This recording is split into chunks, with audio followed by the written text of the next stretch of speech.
Hi, I'm Brett Peterson, the Business Rogue. Today we're going to talk about what to do once you have a business idea.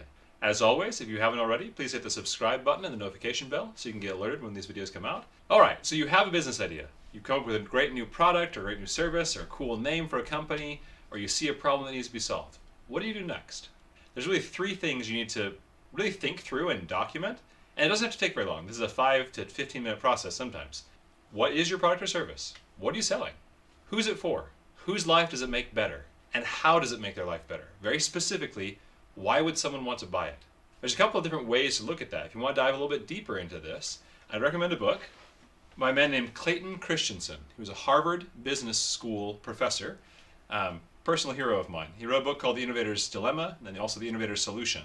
And The Innovator's Solution, he talks about jobs to be done. There's also a whole framework you can look up online called the Jobs to be Done framework. And basically what that says is that every time we buy anything, we're buying it for the purpose of doing some job. The example Clayton Christensen uses in his book, when you drive to work, the job you hire a milkshake to do is to have something interesting to eat for breakfast that keeps you awake and alert and interested as you drive to work. The team that did this study realized that if they could make their milkshakes more interesting to drink, they would get more sales. They put extra little additives, extra bits of fruit and bits of candy in their milkshakes. So when you try to suck it up through the straw, it would still go up through the straw, but it'd take a little bit of effort, a little bit of mental concentration, right? It was more interesting. It was a little puzzle you had to kind of solve as you're working. Keeps you awake in the car as you're driving to work or while you're stuck in traffic. When they figured out what job the customers were using milkshakes to do, and then they tuned their product to serve that job, they saw a massive increase in sales. So that jobs to be done framework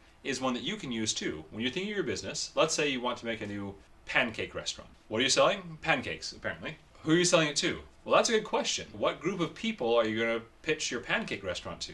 Some of that's going to be based on location. Where you put your restaurant, physically, certain people will see it and certain people won't. The people you're pitching it to are called your customer segment. That customer segment could be everybody within a 2-mile radius of where I'm starting my new pancake shop. Or it could be working mothers who are homeschooling their kids and who are between the ages of 35 and 45.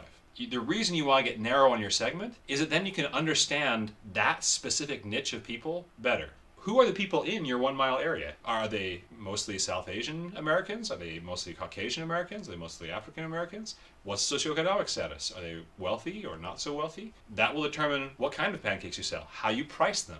Are you a posh pancake place where you have really fancy stuff? Are you more of a budget pancake place where you're competing with Waffle House or IHOP?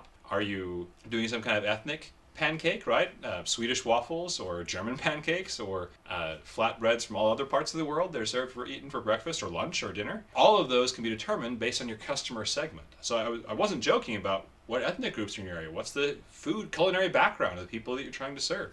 That's important. What is your product accomplishing for them? So how does it make their life better is how I like to think of it, right? If you can answer those 3 questions, it makes it a lot easier to figure out all the other things you need to do and need to focus on. And more importantly, all the other stuff you can forget about. Then when your cousin or your mom says, oh, I had a great idea for your pancake restaurant, you should put in strawberry blueberry syrup mix. You say, Mom, I'm doing savory pancakes for Eastern European immigrants. It's easy to be able to take people's advice and say, thank you so much. Really appreciate your interest.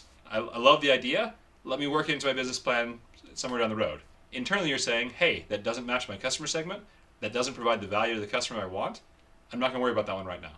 So figuring out what your product is, just have that clear. You need to start with that. What are you doing, right? Or you need to start with who you're serving and how you're going to serve them. Either way, you got to have to both of those and why they should care.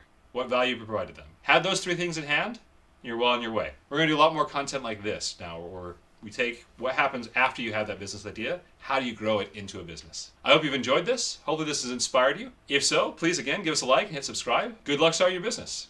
We'll see you next time.